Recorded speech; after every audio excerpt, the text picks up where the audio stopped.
All right, this is a Groundwork user workshop. This one is all about how to use Zapier. So we're going to go through a couple of slides here, and I'm going to explain the basics of an API and a couple of other examples for everybody to get familiar with how APIs work and specifically how Zapier works as an integration tool between two software systems. We'll go through an example with Groundwork as well, and hopefully you learn a lot. And we'll try to keep it short and sweet and super informative. So for those of you who do not know me, my name is Jeff Raley. I'm the founder of Groundwork. I am not an expert in Zapier, but I have been working with it for several years and know a good bit about tips and tricks and the right ways to use it and the way most small business owners use a tool like Zapier to make their processes a little bit more streamlined and automated. So for those joining us, feel free to use the chat and functionality through Zoom to get involved. We'll do our best to surface those likely at the end of the presentation. And this is what we're going to go through. First of all, we're going to cover what is an API, answer that question. A lot of people say API and don't even know what it means. So we'll cover that. We'll go over the basics of Zapier. What is it? We'll talk about setting up Zapier and go through some examples of the Zaps in that system. They call the automations Zaps. So you hear me say that over and over again. Zapier is the name of the software tool that connects other software tools together, and a Zap is a specific automation, as you'll see. And then we'll also go through Groundwork's Zaps and how you can use Groundwork to automate some of the processes that you might want to automate. So what is an API? API stands for Application Programming Interface, and that probably doesn't mean a whole lot to you, doesn't mean a whole lot to me, but really what this means is that it's a way for two separate software tools to talk to each other. Now there's a couple ways that you can do that. I'm actually going to jump over this one. You can do that through custom development, which is a little bit more complex, a lot more costly, very customized though, so that's good in certain situations. But many businesses do not need a custom piece of software to help two other software systems talk together. So that is what Zapier does, is they create kind of an out-of-the-box experience so that you can make two systems talk to each other. You're not kind of manually transferring data from one system to the other. There's a lot more to talk about, like how you can build custom things, but a lot of people just don't need it. It's overkill. Zapier does almost everything that you want it to do in most cases. So here's some examples of what you can do with an API. Let's say that on the left-hand side, we have a new lead from Groundwork. An API kind of sits in the middle. The arrow is representing the Zap or the API, and you can add information from Groundwork into a MailChimp list. So somebody comes in, John Smith comes in as a new lead in Groundwork. They can automatically, without you doing anything at all, just triggers and automatically, boom, they're in MailChimp. Same thing, you can sometimes set statuses or different triggers on the first activity. So let's say that the status is set to payment received in QuickBooks. Automatically, boom, there's an automation, a Zap or some other sort of API, and you can send a thank you email to a certain specific person because their email address from QuickBooks and System 1. Now you can use that information and the data provided from System 1 in System 2, and you can send out that email automatically. So those are two examples. And getting a little bit more into Zapier, we'll look at all of the apps available through Zapier. But just like a little kitschy thing, I realized this a couple of months ago that Zapier in the name is API. So I've mentioned they have a ton of applications, and actually I'll try to bring one up here. Here's your list of applications. So thousands and thousands of applications, 3,000 plus applications. Google Sheets, Gmail, a whole G Suite calendar, Google Drive, Facebook, HubSpot, just about any CRM type of software that you can imagine is in here. Calendly, YouTube, form builders, Pipedrive, Microsoft Office, Zoom, Instagram. So there's a ton of things that you can do, and you can just search. You can search by, let's see, Jobber. There you go. There's Jobber. So go ahead and poke around here. This is just zapier.com/apps, and you can kind of see what they have available for you. So that is Zapier. It's essentially a marketplace for connecting two different software systems or multiple different software systems. And they are that piece of software that makes it easy for one system to talk to the other. It's pretty intuitive. They do a good job kind of walking through the steps of setting this all up, as we'll see. But I highly recommend Zapier above any other tool out there. They just have the biggest ecosystem, and it makes it really easy to kind of automate some of this stuff. So how does Zapier work? Talked a little bit about this, but there are two concepts. One system is the trigger, and one system is the action. And the trigger is the, when this happens, and the action is make this happen. So triggers are kind of the starting gun of the race, and then the action is what happens after that. We'll may not get into it, but you can have multiple actions after a single trigger. And there's some other fancy functionality we may or may not get into here, but that trigger can be one system, and the action can be any other system or multiple systems after that. On the trigger side, you'll see we need to define which app we want to use. And then within that app, let's say you want to use Google Drive. What you'll end up doing is you'll say, okay, I want to use Google Drive, and then Zapier will ask you, okay, which Google Drive? There are millions and millions of Google Drive accounts out there. So which one are you? Which one should the trigger be paying attention to, or what account should this trigger be associated with? So typically, in the case of Gmail, likely I believe that is a login. So you just say, hey, I'm this person at gmail.com, and it kind of ties everything together. But with Groundwork and with many other B2B kind of software apps, you have an API key, and that API key is usually a 12 to 16 digit alphanumeric code that is your code. So that tells Zapier that your specific account in Groundwork, out of the many that we have, is the one that it should be paying attention to. So that kind of is almost like the login to Groundwork through Zapier, if that makes sense. So that's, you kind of tell it what to look for on the trigger side, then you tell it what to look for, what action, or what, it's a bad word, confusing with action on the screen, but what activity should be the trigger. So in Groundwork's case, we have two triggers.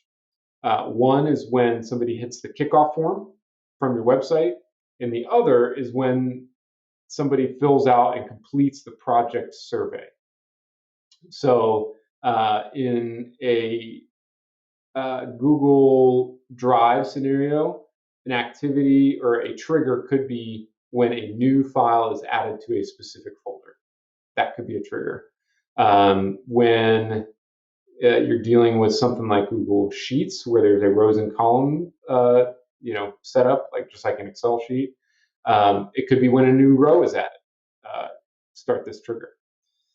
So those are a couple of examples there. On the action side, same thing. You're going to need to define when the trigger happens, make this happen. Okay, well, which app do you want to make that action happen in, and which specific account in that app, your account, identified through the API key, should that action take place in. So you have to do the research, find your API key, and enter that there. And then you'll have to tell the system what to do.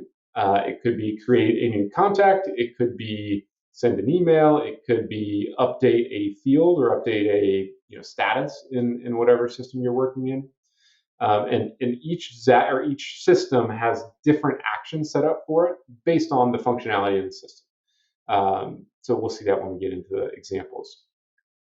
Then next, what info should be passed through the Zap? So this is kind of where we get into like a database, and it's pretty simple. A database, just think of data. It's a list of attributes that Zapier brings in from the trigger application, whatever application you're using that's trigger, and brings that into the action of the action application. So as an example, something comes through Groundwork, you get a name, phone number, and email address. You can add that contact information using the name, phone number, email address that's identified in the trigger in the action in whatever CRM or email marketing tool you might have. One example that we'll kind of walk through here.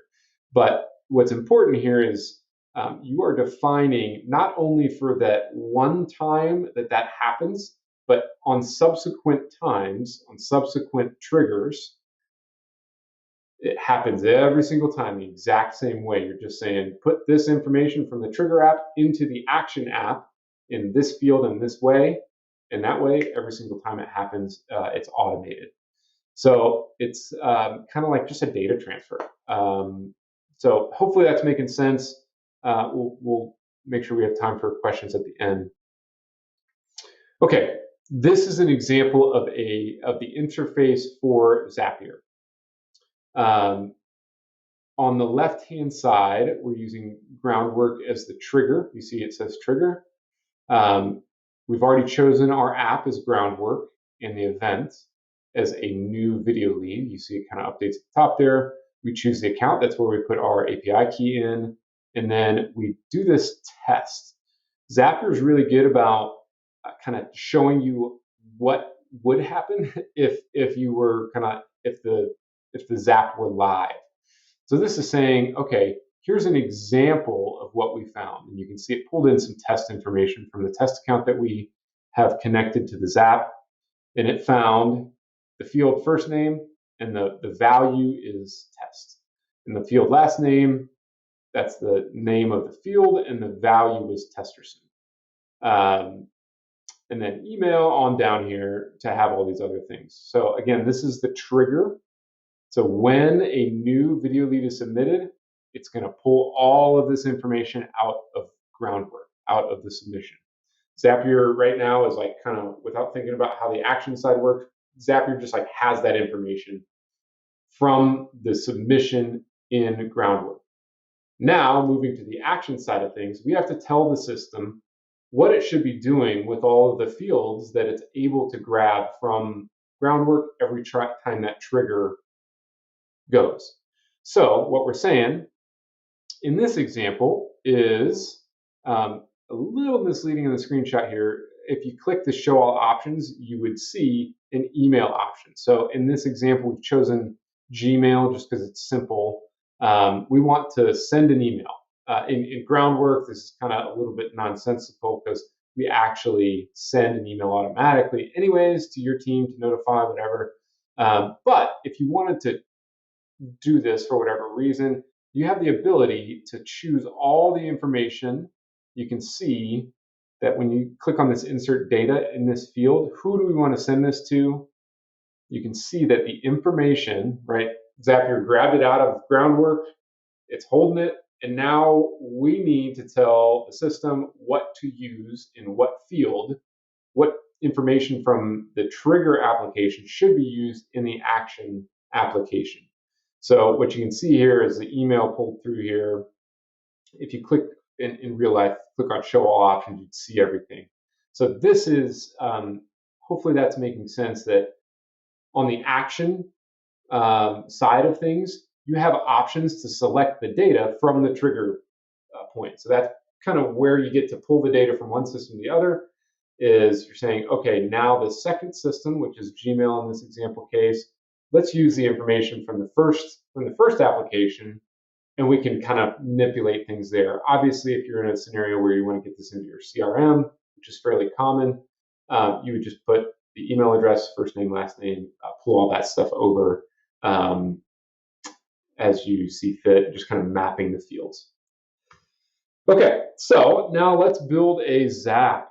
So this is going to be a little bit of a live deal here. I'm going to create a Zap. And actually, you know what? I created this. So we're just going to go through here and show you what this looks like.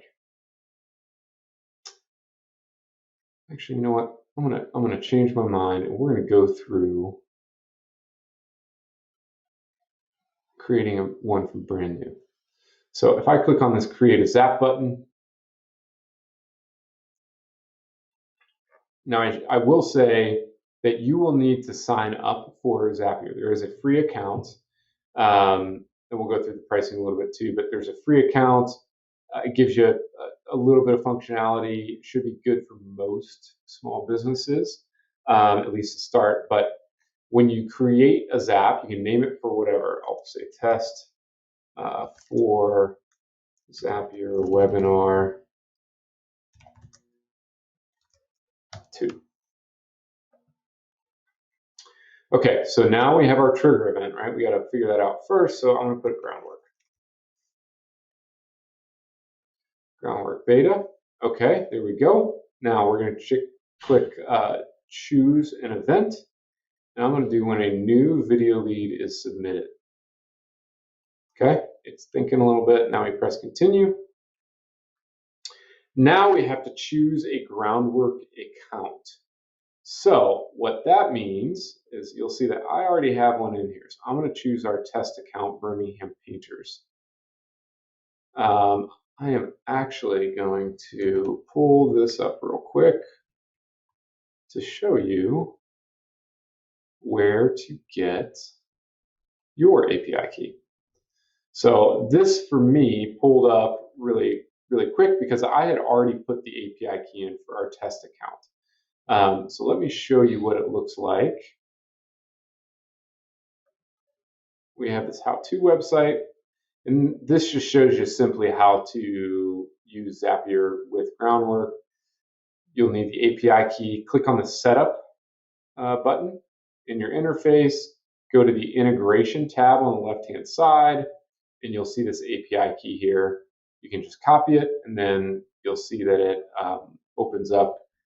When you click on this, you can say connect a new account, and this is where you will enter your API key. So Groundwork account, API key goes right there. But we already have one set up, so we're all good. I'm going to click continue. And we're going to test the trigger. As I said, Zapier kind of walks you through things. You can kind of see how they do that. You can see it pulled in this test lead. So, hey, we found a video lead. This is a test trigger. We can see that information that came through, which is good. I'm going to click continue because everything looks like it connected correctly. Sometimes if you don't have information in this app, it will say, hey, we didn't find anything. That's still okay. You won't have as much information to work with. It won't be as clear going through it, but you can still go through this process. It just won't have values here. It will just have the open names of the fields that have yet to be defined as a test. Okay, so next step, we're on to the action. So we already told, okay, when this happens, when a new video lead is submitted in this account for Groundwork, because we gave them the API key, and we kind of saw, okay, this is the information we're going to bring forward. Now we're on to the action step. The action step, we can choose anything that we want to. If you're using Jobber, search Jobber. If you want to do something with your other CRM or an email marketing tool, you just search that. I'm just going to, for our sake, use ActiveCampaign. This is one of the tools that we use for email marketing. and I know it's hooked up, so it'll be pretty easy to demonstrate. Here's the action event. You can see that ActiveCampaign has a bunch of actions. We can add a note to a deal, we can update a deal, we can do a bunch of stuff here. What I'm going to do is I'm going to create or update a contact. Pretty standard, and we'll give us some good examples to talk through. Okay, now it's asking me for my ActiveCampaign account. Boom, I've already got that connected. Again, if you need to, you might need to add that and find your API key from that system, whatever system you're working with. I'm going to click continue here, and then it's asking me which list do I want to add this contact to. The interesting thing, when you have this logo in here, it's usually saying, hey, you have to choose from one of the options that this system defines. So I can't type in something here. I can't type in like my favorite list or like make up some list name. It's saying, hey, you have lists that are already there. We want you have to choose one of them. And so I'm just going to choose master contact list. I'm going to enter the email address. What you'll find here is that I can find this email address here. This email address, you'll see that the bold letters are the kind of the field name, and then this information is pulled from the test lead. So every single time that this runs, that the Zap runs, it will look for the email field. The email field is going to be different every time because you're going to have a different person going through the process. So even though it says taylorsemino@gmail.com this time around, that's just an example because it's kind of pulling the test data in for us to kind of help us see what's what. But this here is just a basic, it's an example, and every single time we go in there, every time that the Zap runs, it will be a different email address for whoever's going through the system. But it helps us map it. So we're just mapping fields now. So now first name, I'm going to choose first name, last name, and I'm going to put full name in here, mostly for the reason I want to show you, you can add multiple things here. So one thing to keep in mind is Zapier pays attention to spaces. So for full name, I'm going to put a space in between because that seems to make sense. Everybody has a space between their first name and last name. You can type things in here too, like, whatever you want to put in here from Groundwork, like not necessarily that I would recommend that for first name field, but for a tag, maybe you have a tag that you want to define, same thing every single time. There is no, if you want the same thing to go in as a tag every single time, there's no need in selecting anything from the list because this will be variable every single time based on the user inputs. But if you just want to put the tag, Groundwork lead, that's just a tag you want to put in every single time the exact same way, just type it in the box here. So that is that. I'm going to leave that blank. Obviously, here's all the fields from ActiveCampaign. We can put a mobile phone number in here because we know we have that. And that's pretty good. One thing I'll show you just for sake of Groundwork information. If you go to show all options, one thing that's unique about Groundwork is obviously the video URL. So you can pass that video URL through to whatever system. Depending on the way the system reacts to that URL, it'll either attach it or it will just make it a clickable link in that field. So that's about how that works. I'm not sure how that's going to react in that field, so I'm going to take it out. Okay, so let's go to continue. And we're going to test this. My other Zap, I did test that earlier. So we'll see if this goes through. It might give me an error, but we can kind of check it here, right? We're going to test the action, and here's what it's going to look like. We're going to send it to the master contact list. We're going to send the email address, the first name, last name, full name, right? with the space in between because we put a space there. And we're going to tag it as a GW lead, and we have the cell phone number in there. Everything else is blank. That's fine. A lot of times you have blank things. Sometimes they'll say, hey, you forgot to put a required field in there, and Zapier will just tell you, hey, this is a required field. So that is good. Let's see what happens. It may tell me that I have a duplicate. Oh, there we go. Contact was sent to active campaign in about, it'll probably say a couple seconds here. So that is a test Zap. Keep in mind that when you run these tests, it will actually send the information. So if I were to log into active campaign, it would look, you would find this lead in there. You'd find this contact in there, and it would say it's created right now. So keep in mind that that may be the case, but that is how a Zap works. So every single time that this now runs, after I click, it says ready to turn your Zap on, I'm going to click yes, turn it on. Takes a couple seconds, and I am on.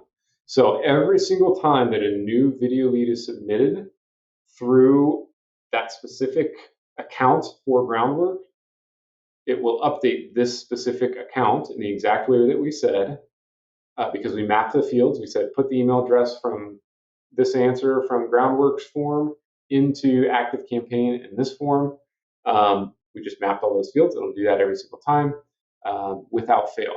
Sometimes you will have errors. There are random oddities that happen. You'll get emails from Zapier that say, hey, there might be a problem with this integration, and you can go and look at it from there. But large portion of the time, especially for simple Zaps like this, it works without fail. I will say that you need to make sure that your Zap is on. So make sure of that. And that's kind of the basics of how the Zaps work. Hopefully that is helpful. I'm going to go ahead and jump back into the presentation real quick, and we can start to wrap up. Okay, so we did that. Here's the pricing on the Zapier stuff. Most of you should be okay with this free trial.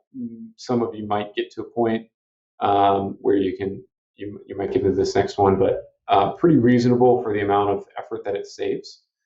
And then on to tips and tricks. Just real quick, I'm going to rip through this. Keep it simple. Many of you might be thinking, oh, I can do this, this, and that. I can automate everything. That is common, but not advised, especially to begin with. Sometimes it's better to just keep it simple at the beginning, and then slowly understand what's the right thing to dedicate a little bit of time to figure out what automations you should have. Static text is okay. We went over that. So if you have something that should just be this text every single time, just type the text in the box, and spacing matters. There are some advanced things that you can do. Again, I encourage you to keep it simple, but you can filter. So if a lead has whatever characteristic, you can filter that out and just stop the Zap at that point. So it won't continue and try to do the other things in the line. You can have multi-action steps in the Zaps. So you can have one trigger, and then step number one is to do this in our case of active campaign, and then also do this in active campaign, and then also do this in whatever other system. You can do some crazy stuff in there. And you can also set delays if that's helpful. There's some other things in there. And then to reiterate, we have two triggers for Groundwork right now. It's the kickoff form completion, and then a video lead completed, the project survey completed. So those are the two. More coming soon. We don't have any actions yet, but we are working on it. So expect something next couple months on that. You will need this URL to get access to our Zap. We are in beta. They kind of watch how people are using the Zap. They, being Zapier, watches how the Zap's being used, if it's functioning correctly, if there's a bunch of errors in it and stuff like that. They obviously don't want that in their kind of ecosystem, so we're still testing the waters. But everything's live and working and functioning. We've got a bunch of customers using the Zap, So feel free to use it. It's just we have to use that public invite for you to find Groundwork in our Zaps. So that is it, and I think we will open it up to questions.